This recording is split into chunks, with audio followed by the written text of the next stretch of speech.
성도 여러분 안녕하세요. 욥기 두 번째 시간입니다. 우리 주일 오후 함께 시가서 완전 정복 할 수 있게 되어서 너무 감사드리고요.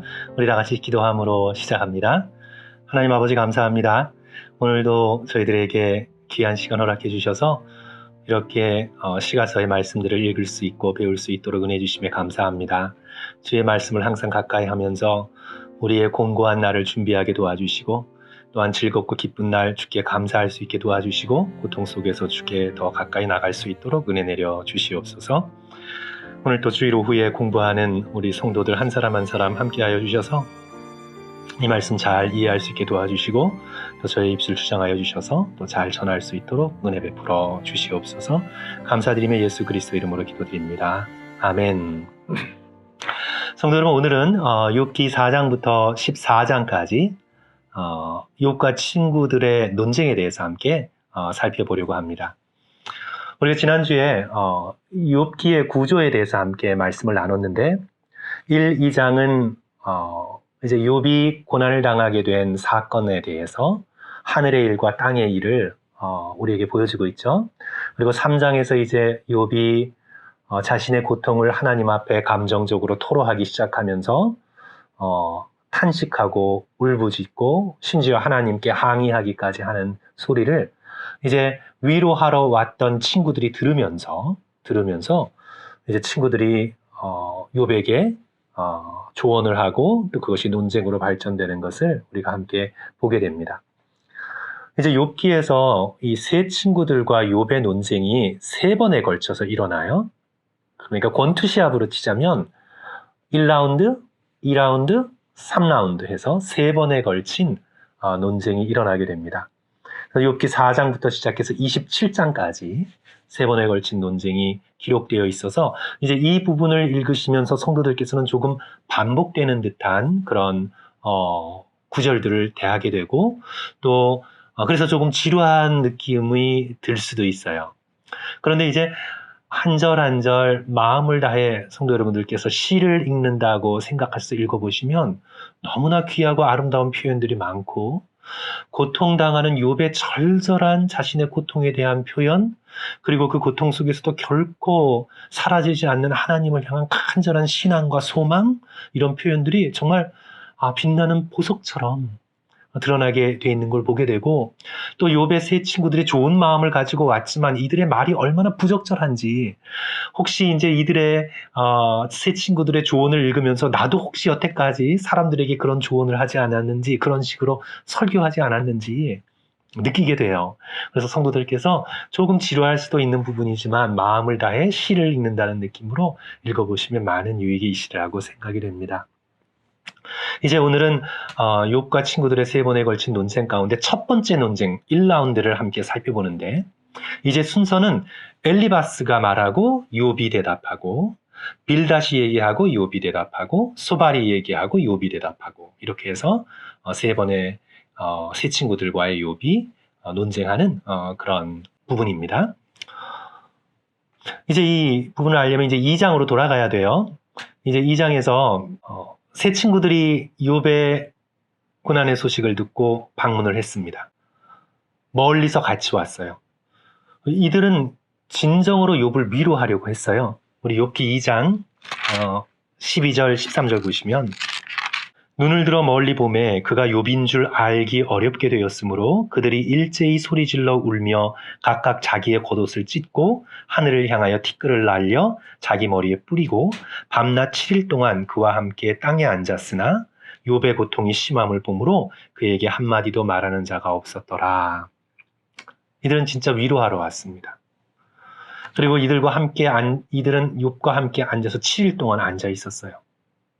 쉽지 않아요. 피부병 걸렸고 이 피부병이 종기인데 옛날에는 이 피부병에 난 종기와 그 다음에 나병과 구분이 잘 되지 않았기 때문에 피부에 뭐가 나기만 했으면 가까이 안 갔습니다. 그게 번질 수 있으니까. 그런데도 친구들은 그 욥의 그 상황 가운데 같이 와서 7일 동안이나 앉아 있었어요. 그리고 함께 울었어요. 그리고 7일 동안 침묵했어요. 이들이 막 쏟아낸 게 아니에요. 7일 동안 욥의 상황을 보고 함께 아파했어요. 이들은 진정으로 욥의 친구들이었고 욥을 위로하기 위해서 왔어요. 그래서 이들의 진심을 의심해서는 안 돼요. 그렇죠? 그런데 이제 이들이 욥이 3장에서 하나님을 향하여 자신의 생일을 저주하고 하나님을 향해서 나에게 어떻게 이런 고난이 있을 수 있으며 내가 무죄함에도 왜 이런 고통이 닥쳤는지 하나님 앞에 탄식하고 항의할 때 이 소리를 듣고는 이제 이 세 친구들이 침묵을 깨고 욥을 정죄하기 시작합니다. 그것이 이제 오늘 우리가 살펴볼 4장부터 5장까지예요. 우리는 이제 이 논쟁을 들으면서 성도 여러분, 그리고 또 읽으시면서 두 가지를 생각해 보셔야 합니다. 첫째로 위로자는 어떤 마음을 가져야 하겠는가를 잘 생각해 보세요. 내가 어떤 사람이 고통을 당했을 때 위로자로서 그에게 뭐 전화를 하고 카톡을 보내고 또 만나서 말을 할 때 고통당한 사람을 위로하는 위로자로 나는 어떤 마음을 가져야 하는가, 그것을 성도 여러분들께서 좀 생각하시면서 읽으시고요. 그리고 둘째로 옳은 말은 옳아요. 이 세 친구들의 말 자체가 잘못된 거 아니에요, 성도 여러분. 세 친구들이 지금 사용하고 있는 말들은 마치 성경에 나와 있는 말씀, 다른 시편, 잠언, 이런 전도서, 이런 데에 나와 있는 것 같은 그런 성경에 나와 있는 말들을 사용했어요. 말 자체는 틀린 게 없어요. 옳은 말이에요. 그런데 이 옳은 말을 어떻게 상황에 맞게 사용할 수 있을까? 우리가 그것을 잘 생각해 봐야 되겠습니다. 이제 첫 번째 친구가 엘리바스인데, 이제 엘리바스가 4장과 5장에서 욥에게 말을 해요. 근데 그의 말에는 어떤 문제점이 있냐면, 엘리바스는 권선징악의 신학을 가지고 욥의 고통을 재단하려고 합니다. 4장 7절 보시면 생각하여 보라, 죄 없이 망한 자가 누군가, 정직한 자의 끊어짐이 어디 있는가. 지금 욥에게 이렇게 말한다는 건 무슨 뜻이에요? 욥이 죄인이다. 그렇죠? 욥이 정직하지 않다. 그것을 전제하고 있는 거잖아요. 엘리바스의 신앙은 어떤 거냐면 권선징악의 신학입니다. 성도 여러분, 권선징악이 어떤 거죠? 선이 복을 받고 악은 벌을 받는다. 괜찮아요? 당연하죠? 선은 복을 받고 착한 일하면 복을 받고 나쁜 일하면 벌을 받는다. 당연하잖아요? 또 세상은 그렇게 되어져야 해요. 그런데 이걸 거꾸로 적용하는 거예요. 거꾸로 어떻게 적용해요? 그러니까 지금 복 받은 사람은 착한 일 한 사람이고 지금 고통받는 사람은 죄가 있기 때문이다. 이렇게 권선징악의 신앙을 거꾸로 조정을 한 거예요. 그걸 가지고 이제 욥에게 적용한 거죠. 욥이 지금 이런 어마어마한 고통을 당했고 이 어마어마한 재난을 당했기 때문에 너는 지금 하나님께 벌 받고 있는 거고 너가 지금 벌 받고 있는 이유는 너가 죄를 지었기 때문이다. 이렇게 지금 말하고 있는 거예요. 성도 여러분, 욥은 지금 벌 받고 있는 게 아니잖아요. 하늘에서 벌어진 일은 욥은 지금 시험을 받고 있는 거고 욥은 지금 오히려 자신의 여호와 하나님을 경외한 신앙 때문에 사단으로부터 시험을 받고 있는 거잖아요. 그런데 하늘의 일은 모른 나머지 무조건 지금 이 사람이 고난받고 있고 재난을 당했다고 해서 너는 벌 받고 있다. 그러니까 죄를 고백해라. 너는 죄 지었지. 무슨 죄 지었니? 이런 잘못된 권선징악의 신앙을 가지고 욥에게 말하고 있는 거예요. 성도 여러분, 제가 뭐 굳이 비난하려고는 말 뜻에서 그러는 것이 아니지만 우리가 고통당하는 자의 고통과 아픔에 민감하지 못하면 이런 식의 반응을 합니다. 고통을 재단해요. 그냥 고통을 너무 쉽게 말해버려요. 우리 한때 20년 전쯤에 서남아시아에서 쓰나미가 있어서 수많은 사람들이 죽었잖아요. 그때 어떤 목회자나 설교자가 그런 얘기 했었어요. 무슬림을 심판하시는 거다, 하나님. 근데 이런 말 자체가 정말 고통을 그냥 재단을 하는 거죠. 그죠? 저들이 저런 고통을 당한 거 보니까 하나님이 벌 주신 거다. 잘못된 권선징악의 신앙입니다. 또 카트리나 그 허리케인으로 텍사스 지역하고 그 뉴올리언스 지역이 굉장히 많은 사람이 죽고 실종됐잖아요. 어떤 목사님이 그랬었어요. 동성연애자를 심판하시는 거다. 근데 동성연애자가 거기만 있었던 거 아니잖아요, 성도 여러분. 그렇게 되어진 일의 고난을 아픔 속에서 품어가지 못하고 너가 지금 고난받았으니까 하나님이 벌 주신 거고 하나님이 벌 주신 이유는 뭔가 그 지역에 사는 사람이 자해를 범했기 때문에 정확하게 엘리베스의 잘못된 권선징악의 신앙을 가지고 고통당하는 사람들의 고통을 품지 못하고 정죄하고 판단하는 거죠. 우리는 그렇게 하면 안 돼요, 성도 여러분. 그렇죠? 그래서 우리가 이것을 욥기를 읽어가시면서 성도들께서 고통당하는 사람들의 고통 가운데 민감하시고 쉽게 정죄의 말을 해서는 안 돼요. 이제 엘리바스는 또 자기 해석에 의존하고 자기의 경험, 자기의 좁고 제한된 경험에 의존해서 욥의 고통을 해석해요. 내가 보건대 악을 밭갈고 독을 뿌리는 자는 그대로 거두나니. 한마디로 지금 욥이 고통을 당하고 있으니까 너가 뿌린 걸 거두는 거다. 넌 죄의 씨앗을 뿌렸기 때문에 지금 고통당하고 있는 거다. 정말 성도 여러분, 테러블한 신학이죠. 정말 나쁜 신학입니다. 자신의 경험만 의지해 어떤 말씀이 내게 가만히 이르고 그 가느다란 소리가 내 귀에 들렸나니. 고통당하는 자의 감정을 비난하고 판단합니다. 5장 1절 2절 보시면 욥이 고통 가운데 부르짖는 그 언어를 들어주지 못해요. 그 한탄과 눈물과 비명소리를 듣지 못해요. 그러면서 너 왜 그렇게 하나님에게 뭐라고 하니 대드니 이런 식으로 고통당하는 자의 감정을 비난하고 판단해요. 너는 부르짖어보라. 내게 응답할 자가 있겠느냐. 거룩한 자 중에 내가 누구에게로 향하겠느냐. 분노가 미련한 자를 죽이고 시기가 어리석은 자를 멸하느니라. 그러니까 지금 고통을 당해서 욥이 아파하고 분노하고 힘들어하는 걸 받아주지를 못해요. 성도 여러분, 고통받는 자의 감정을 받아주지 않고 내뱉는 조언은요, 무기입니다. 살상 무기예요. 제일 좋은 방법은요, 침묵하는 거예요.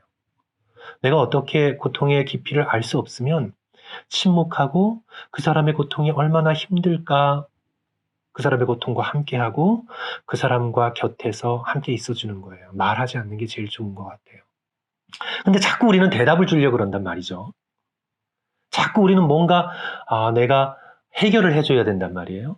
해결은 하나님께서 해주시고 또 고통당하는 자의 해결은 고통당하는 자가 하나님과의 관계 속에서 해답을 찾아가는 거예요. 제3자가 해답을 줄 수 없어요.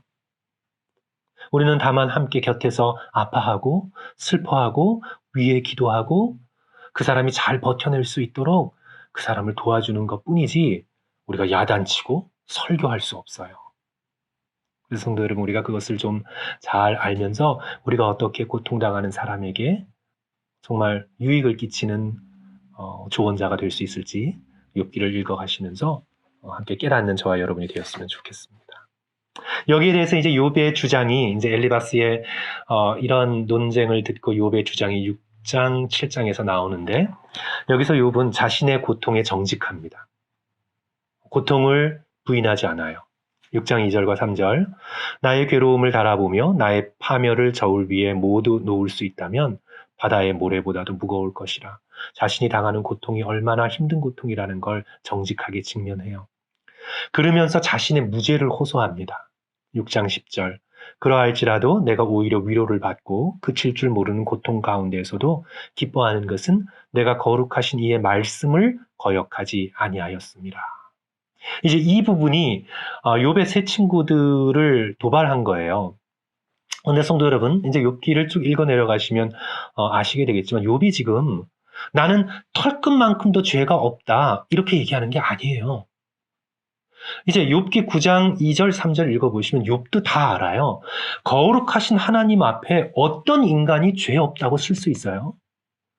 정말 빛 자체이시고 거룩하신 분 앞에 우리가 아무리 선을 행해도 우리는 죄인이라는 걸 욥도 알고 있어요. 세 친구들만 알고 있는 것이 아니라 욥도 알고 있어요. 욥이 지금 여기서 무죄를 호소하는 것은 내가 털끝만큼도 죄를 짓지 않은 완벽한 하나님이 보시기에도 깨끗한 사람들 지금 그런 얘기를 하고 있는 게 아니라 욥의 라이프를 보세요. 욥이 하나님을 경외하면서 평안을 누렸잖아요. 그리고 예배도 드렸고 자식들을 위해서도 제사도 드렸고 선을 행했고 가난한 자들도 도와줬고 마음에 음욕도 품지 않았고 하나님이 보시기에 하나님의 계명을 지키려고 그가 노력을 참 많이 하고 또 하나님으로부터 그 귀한 축복을 받았잖아요. 근데 지금은 어때요? 엄청난 재난과 고통 가운데 있잖아요. 상황이 지금 180도 바뀌었어요. 뭐 때문에? 이제 욥의 질문은 이거예요. Why? 왜? 내가 만약 죄를 범했다면 그래도 돼요. 어떤 그 이전과 다른 어떤 죄를 범하셨다면 하나님이 날 치셔도 돼요. 그런데 자기는 여전히 똑같은 마음으로 하나님을 사랑했고 하나님을 경외했고 하나님께 예배드렸고 의롭게 살려고 주 앞에서 노력했어요. 뭐 죄가 하나도 없었다는 얘기가 아니에요. 자기가 여태까지 신앙생활을 해오고 주를 사랑했던 그 마음으로 계속해서 왔는데 갑작스럽게 닥친 이 모든 고난과 이 아픔이 무엇 때문인가 하나님. 지금 그걸 얘기하고 있는 거예요. 어떤 특정한 죄가 저한테 있습니까? 없거든요. 자기가 지금 살펴볼 때 그런 게 없어요. 그럼 무엇 때문인지 말씀을 해주시고 저에게 왜 너가 어떤 일 때문에 내가 이렇게 너를 벌 주는 거다 좀 말씀해 주십시오 주님. 하나님 앞에 나아가 그렇게 호소하고 있는 거예요. 그렇죠? 욥은 친구들의 성급한 조언을 거절합니다. 쉬운 대답을 거절해요. 그러니까 권성징악의 신학을 거절하는 거죠. 옳은 말이 어찌 그리 고통스러운고 너희의 책망은 무엇을 책망함이냐. 성도 여러분, 고통당하는 사람에게 옳고 그럴듯한 말이 힘들 때가 있어요. 우리는 쉽게 답을 줄 수가 없어요. 고통은 신비거든요. 우리가 잘 알 수 없어요. 하늘에서 벌어진 일, 하나님께서 사탄과의 그 대화 속에서 사탄이 욥에게 고통을 주도록 허락하신 일, 이 모든 것도 신비해요. 잘 몰라요. 하나님께서 왜 예수 그리스도를 십자가의 그 고통 가운데 허락하셨나? 이것도 신비해요. 우리가 잘 알 수 없어요. 고통에 대한 대답은 easy answer는 없어요. 그 답은 고통당한 자가 하나님과의 깊은 관계 속에서 찾아가야 돼요. 우리가 줄 수 있는 도움은 함께 거하면서 아파하는 것뿐이에요. 그리고 인도하는 것뿐이에요. 그래서 이제 욥은 고통을 통해 직접 하나님께 나아갑니다. 7장 11절 12절. 그런즉 내가 내 입을 금하지 아니하고 내 영혼의 아픔 때문에 말하며 내 마음의 괴로움 때문에 불평하리이다. 내가 바다입니까? 괴물입니까? 주께서 어찌하여 나를 지키십니까? 여기서 지킨다는 것은 좋게 지킨다는 게 아니라 벌 주려고 꼭 지키시는 분 같습니다. 주님. 그런 얘기죠. 욥은 지금 고통을 통해 하나님께 직접 호소하고 있어요. 이제 이 친구 빌닷의 주장은 한술 더 뜹니다. 욥뿐만이 아니라 너 자녀들이 그렇게 죽은 건 자녀들의 죄 때문이다. 이런 식으로 권선징악의 잘못된 신앙을 더 깊게 얘기하면서 욥의 상처를 더 깊게 만들어요. 8장 4절 내 자녀들이 주께 죄를 지었으므로 주께서 그들을 죄에 버려두셨다. 최악이죠. 상투적인 축복해요. 우리 잘 몰라서 많이 이렇게 사업처에 갖다 붙여놓은 성경 구절이죠. 내 시작은 미약하였으나 내 나중은 심히 창대하리라. 욥은 단 한 번도 자신의 잃어버린 것을 돌려달라고 하나님께 한탄한 적이 없어요. 욥기를 읽어보세요, 성도 여러분. 욥은 자신이 잃어버린 것, 심지어 자녀들까지 하나님 돌려주세요. 내 자녀입니다. 지금 욥은 단 한 번도 자기가 잊어버렸다고 생각된 것을 다시 돌려달라고 지금 이렇게 하나님 앞에 한탄하고 있는 게 아니에요. 욥은 한 번도 인생을 살아가면서 하나님보다 다른 것들, 다른 사람들을 앞세워 본 적이 없어요. 욥이 하나님을 경외했다는 건 하나님을 최고의 하나님으로 자신의 인생의 가장 중요한 분으로 여겨왔어요. 욥은 고통당하기 전에도 그런 삶을 살았어요. 그래서 욥에게 가장 중요한 건 자녀도 아니고 아내도 아니고 재산도 아니에요. 자기의 이름도 아니에요. 욥은 여태까지 하나님을 하나님으로 경외해왔기 때문에 그에게 가장 중요한 건 하나님이에요. 하나님. 지금 욥은 하나님을 이해할 수가 없는 거예요. 내가 잃어버린 걸 돌려주십시오가 아니라 하나님을 이해할 수 없는 거예요. 하나님께서 이런 복을 주셨다가 갑자기 변해서 이런 고난을 허락하시고 이런 절망 가운데 나를 몰아두셨는데 아무런 자기가 볼 때는 특별한 이유 없이. Why? 왜? 그래서 지금 욥이 찾고 있는 건 욥이 지금 잃어버렸던 걸 다 주세요. 그러면 내가 하나님을 경외 이게 아니에요. 욥은 한 번도 자신의 소유 때문에 하나님과 거래한 적이 없어요. 욥의 신앙은 순전한 거예요. 욥에게 있어서 지금 가장 중요한 건 하나님이 어떤 하나님이신가? 내가 여태까지 경외한 하나님이 의롭고 선하고 거룩하신 하나님, 일관성이 있으신 하나님, 이방의 신들처럼 마음대로 그러는 게 아니라 정말 거룩하고 의로우시고 아름다우신 하나님이신가? 하나님을 이해할 수가 없어서 하나님을 좀 더 이해하기 위하여 고통 속에서 하나님이 어떤 분인가를 보여달라고 하나님께 호소하고 있는 거지, 지금 8장 7절에서 빌닷이 이야기했던 것처럼 나중에 창대해지기 위해서 하나님께 지금 거래하고 있는 게 아니에요. 여기에 욥기의 신앙에 정금 같은 핵심이 있어요, 성도들. 빌닷은 조상의 전통에 호소하죠. 고통을 통해 믿음의 모험을 감양하는 대신 그저 자기가 책을 통해서 익혀왔던 것을 그저 반복하는 것뿐이에요. 이에 대한 욥의 주장은 욥은 이제 9장과 10장에서 중보자를 요청합니다. 하나님은 나처럼 사람이 아니신즉 내가 그에게 대답할 수 없으며 함께 들어가 재판을 할 수도 없고 우리 사이에 손을 얹을 판결자도 없구나. 하나님은 너무 위대하시고 자신은 너무 미물이라. 하나님께 이런 자기의 고통과 아픔과 억울함과 하나님이 어떤 하나님이신가를 보여달라는 이런 자신의 외침이 하나님께 올라가지 않을 것 같아요. 하나님과 자기는 너무 차이가 나서. 그래서 누군가가 있어서, 중보자가 있어서, 미디에이터, 판결자가 있어서 하나님과 나 사이를 좀 오가면서 중재해 줄 수 있는 그런 중보자가 있었으면 좋겠다. 뭐 키약이라고 하거든요. 판결자. 성도 여러분, 여기서 욥은요, 잘 알지 못하지만 간절한 마음으로 예수 그리스도를 원하고 있는 거예요. 완벽한 하나님이시면서 완벽한 인간으로 하나님과 우리 인간 사이의 중보자가 되어주셔서 우리의 고통과 우리의 아픔을 주께 올려드릴 수 있는 예수 그리스도를 오래전부터 바라고 요청하고 있는 거예요. 여기에 복음의 내용이 아름답게 심어져 있죠. 하나님을 직접 대면하고 싶은 열망이 있습니다. 내가 하나님께 아뢰오리니 나를 정죄하지 마옵시고 무슨 까닭으로 나와 더불어 변론하시는지 내게 알게 하옵소서. 그리고 다음 슬라이드 보시면 10장 3절에서 세상의 불의에 대해서 하나님께 정직히 항의합니다. 주께서 주의 손으로 지으신 것을 학대하시며 멸시하시고 악인의 꾀에 빛을 비춰주기를 선히 여기시나이까. 친구들하고 얘기가 안 되는 거예요. 하나님께 지금 직접 호소하고 있는 겁니다. 이제 이 마지막 친구인 소발은 정말 더 심합니다. 갈수록 더 심해요. 아주 냉정하고 차가운 태도로서 날카롭게 욥을 꾸짖어요. 11장에 소발의 주장이 나오는데 고통받는 자에 대해 공감이 전혀 없습니다. 11장 2절과 3절, 말이 많으니 너 너무 말 많다 이제. 어찌 대답이 없으랴. 말이 많은 사람이 어찌 의롭다함을 받겠느냐. 내 자랑하는 말이, 지금 욥은 자랑하는 게 아닌데 내 자랑하는 말이 어떻게 사람으로 잠잠하게 하겠으며 내가 비웃으면 어찌 너를 부끄럽게 할 사람이 없겠느냐. 갈수록 최악입니다. 그리고 자기가 마치 하나님인 것처럼 하나님 입장에 서서 하나님을 변호해요. 하나님이 두루 다니시며 사람을 잡아 가두시고 재판을 여시면 누가 능히 막을 소냐. 그리고 고통받는 자를 향한 공감이 전혀 없이 설교를 합니다. 만일 내가 마음을 바로 정하고 주를 향하여 손을 들 때 내 손에서 죄악이 있거든 멀리 버리라. 불의가 내 장막에 있지 못하게 하라. 너가 이토록 고통당하는 건 너가 교만해서기 때문이고 죄악을 버리지 않고 하나님 앞에 나가기 때문이다. 그 죄를 버려라. 고통받는 자에게 일방적으로 설교를 하고 있죠.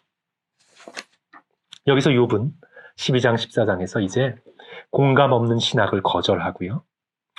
다시 하나님께 직접적으로 나가서 호소합니다. 13장 15절, 그가 나를 죽이시리니 내가 희망이 없노라. 그러나 그가 그의 앞에서 내 행위를 아뢰일 것이다. 그리고 성도 여러분, 마지막으로 14장 13절, 14절, 15절은 욥의 오늘 함께 살펴보았던 욥의 탄식 가운데 가장 놀라운 부분입니다. 보석과 같고 진주와 같은 고백이에요. 욥의 믿음의 핵심입니다. 고통 중에서도 하나님을 떠날 수 없어요. 이게 욥의 신앙의 핵심이에요. 고통 중에서, 많은 사람들은 고통 중에서 그냥 차갑게 등 돌리고 가잖아요. 하나님과 거래해서 수지타산이 안 맞는다고 생각하면 냉정하게 돌아서서 그냥 나가요.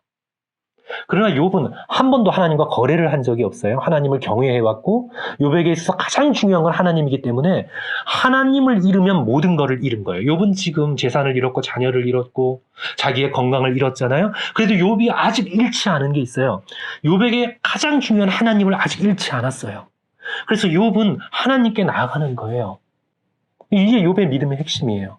그래서 욥은 자기가 고통 가운데 있으면서도 이런 고통을 허락하신 하나님에 대한 의심이 있죠. 이 하나님에 대한 의심을 품고도 하나님께 더 가까이 나가는 거예요. 이게 욥의 신앙의 정말 정금 같은 거예요. 고통을 당해도 울면서도 하나님을 등질 수가 없어요. 주님께 더 간절히 나가요. 여기 말씀을 들어보세요. 나는 나의 모든 고난의 날 동안을 참으면서 풀려나기를 기다리겠습니다. 주께서는 나를 부르시겠고 나는 대답하겠습니다. 끝까지 있겠다는 거죠. 하나님 앞에. 주께서는 주의 손으로 지으신 것을 기다리시겠나이다. 주께서 외면하지 않으시고 내 말을 듣고 내게 나타나실 그때를 고난을 참으면서 내가 끝까지 기다리겠습니다. 놀라운 신앙. 우리가 고통 가운데 욥의 이 신앙을 배울 수만 있다면 좋겠어요. 성도. 사랑하는 성도 여러분, 오늘 4장부터 14장까지 우리가 함께 욥의 어려운 부분을 읽었지만 우리가 어떻게 하면 참된 위로자가 될 수 있을까 고민하면서 읽으시고, 우리가 고통 가운데 하나님을 떠나지 않고 어떻게 더 가까이 갈 수 있을까, 성도 여러분, 예수 그리스도의 십자가를 붙드시고 그런 신앙을 강구할 수 있는 저와 여러분 되었으면 좋겠습니다. 오늘 들어주셔서 감사합니다. 성도 여러분, 다음 주에 우리 다시 한번 뵙겠습니다. 감사합니다.